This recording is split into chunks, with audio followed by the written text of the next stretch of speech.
வணக்கம், நான் doctor Melvin. இன்னைக்கு நம்ம பார்க்கக்கூடிய டிசீஸ் என்னென்னா, எல்லாருமே வெளியே சொல்ல கஷ்டப்படக்கூடிய ஒரு டிசீஸ். அதுவும் மேரேஜுக்கு நம்ம ஃபிட்டா அப்படின்னு அது வந்து ஒரு பயப்படக்கூடிய ஒரு டிசீஸ். ப்ரொமோஷன், ஃபாரின் போகிறது, வேலை, இந்த இதிலெல்லாம் மெடிக்கல் செக்கப்பில் மாட்டினா கஷ்டமே அப்படின்னு சொல்லக்கூடிய டிசீஸ். எஸ், அப்சல்யூட்லி சிஃபிலிஸ், அதாவது செக்ஷுவல் டிரான்ஸ்மிட்டட் டிசீஸ்.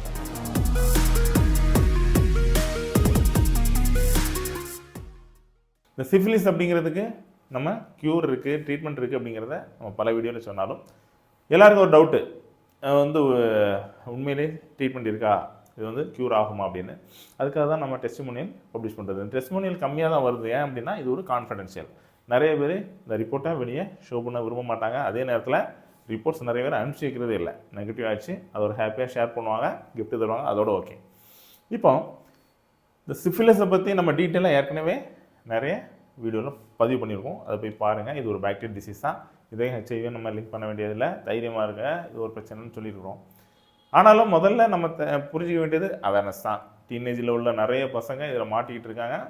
அவங்களுக்கு நான் சொல்கிறது, படிப்பில், வேலையில் கான்சன்ட்ரேட் பண்ணுங்கள். இந்த மாதிரி உள்ள பிரச்சனைகள் தேவையில்லை உங்களுக்கு அப்படின்னு.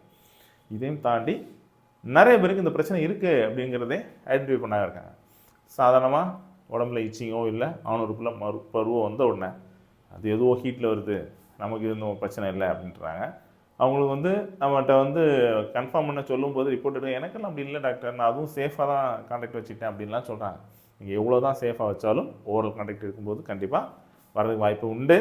ரீசெண்டாக என்கிட்ட வந்த ஒரு பேஷண்ட் வந்து குளுக்கோமீட்டரில் இந்த லேன்செட் வச்சு ப்ரெஸ் பண்ணிவிட்டு பிளட் வரலையே அமுத்தும் போது ப்ரெஷரில் அவருக்கு ஒரு 2 ட்ராப் வாயில் போயிருக்கு. இது வழியாக அவருக்கு வந்து சிஃபிலிஸ். வேறு எந்த கான்டாக்டும் இல்லை, சின்ன பையன் தான், 25 ஏஜ் தான் ஆச்சுது. நான் அவர்கிட்ட தனியாக கேட்டேன், எந்த கான்டாக்டில் இது ஒன்று தான் இன்சிடென்ட் நடந்தது. ஆனால் நடந்து கரெக்டாக ஒரு 2 months எனக்கு உடம்புலாம் ஒரு மாதிரி ரேஷஸ் வந்துச்சு, செக் பண்ணி பார்த்தா இப்படி இருக்குதுன்னாரு. ஸோ நம்ம ஒரு டெஸ்ட் எடுத்து பார்க்கல தப்பு இல்லை. எப்போவுமே இந்த மாதிரி உங்களுக்கு கன்ஃபியூஷன் ஆயிடுச்சு அப்படின்னா சாதாரணமாக நீங்கள் எடுக்க வேண்டியது VDRL, TPHA, டார்ச். இந்த டார்ச் வந்து VDRL நெகட்டிவாக இருந்தாலும் சில நேரங்களில் HSC, ஹெர்பிஸ் சிம்ப்ளெக்ஸ் 1 or 2 இருக்கலாம், ரூபெல்லா வைரஸ் இருக்கலாம், சைட்டோமெகலா வைரஸ் இருக்கலாம். ஸோ இதெல்லாம் கன்ஃபார்ம் பண்ணிட்டோம் அப்படின்னா நமக்கு என்ன பிரச்சனை நம்ம ஐடென்டிஃபை பண்ணி அதுக்கேற்ற மாதிரி ஈஸியாக நம்ம ட்ரீட் பண்ணிக்கலாம். அதுக்காக தான் இதை நான் பதிவு பண்ணுறேன். சிஃபிலிஸ் அப்படிங்கிறது டெஃபினட்டாக நம்ம பயப்படக்கூடிய பிரச்சனை இல்லை. அதை கரெக்டாக ட்ரீட் பண்ணோம் அப்படின்னா அதுலேருந்து ஈஸியாக நம்ம இதை வந்துடலாம். அதுக்காக தான் இந்த ரிப்போர்ட்டு நான் ஷோ பண்ணுறது. இந்த டெஸ்டிமோனியலில் காட்டுற மாதிரி 40 days நம்ம 2 மொத்தத்தில் 3 months இந்த ட்ரீட்மெண்ட் நம்ம ஃபாலோ பண்ணணும். சிஃபிலிஸ்லையுமே நமக்கு வந்து பாக்டீரியல் லோடு இருக்குது. சிலருக்கு பார்த்தோன்னா டைட்ரேஷன் ரொம்ப அதிகமாக இருக்கும், சில டைட்ரேஷன் கம்மியாக இருக்கும். ஸோ இதெல்லாம் வந்த விதம், நீடில் பிக் பண்ணி வரலாம், இல்லை டேட்டூவில் வரலாம், செக்ஷுவல் கான்டாக்டில் வரலாம். அதுவும் ஹோமோசெக்ஷுவல் கான்டாக்ட் தான் இது இந்த சிஃபிலிஸ் கொஞ்சம் மெயினாக இருக்கும். அஃபெக்டட் பர்சன் கூட கான்டாக்ட் எந்த வழியில் வச்சாலும் வரும். ஒன்ஸ் நம்ம பென்சின் போட்டாச்சுன்னா க்யூர் ஆயிருமா, ஏன்னா அது பாசிட்டிவ் காமிச்சிட்டே இருக்குது அப்படின்னா பென்சின் அந்த ஆன்டிஜனை கொஞ்சம் அரெஸ்ட் பண்ணும், சிம்டம்ஸை குறைக்குமே தவிர அந்த ஆன்டிபாடி ப்ரொடியூஸ் ஆனது உடம்புல இருக்கும். ஸோ அதனால் TPHA உங்களுக்கு கண்டினியூஸாக பாசிட்டிவ் காமிச்சிட்டே இருக்கும். ஸோ நம்ம TPHA நெகட்டிவ் பண்ண முடியுமா அப்படின்னா அதுவும் கண்டிப்பாக பண்ண முடியும். நம்மகிட்ட நிறைய பேர் VDRL நெகட்டிவ், TPHA பாசிட்டிவே வருவாங்க.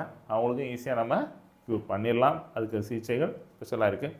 ரொம்ப ரொம்ப பெக்குலியராக நாங்கள் பார்த்து ரிசர்ச் பண்ணி கொடுத்துட்ருக்க மருந்து தான். அதனால் ஒன்றும் உடம்புக்கு பக்க விளைவுகளோ வேறு எந்த பிரச்சனையும் இருக்காது. இதே மாதிரி உங்களுக்கு செக்ஷுவல் டிரான்ஸ்மிட்டட் டிசீஸில் ஏதாவது டவுட்டு, உங்களுக்கு ஆலோசனை வேணும் அப்படின்னா தாராளமாக டைம் சித்த மருத்துவமனை அணுகலாம். Prevention is always better than cure.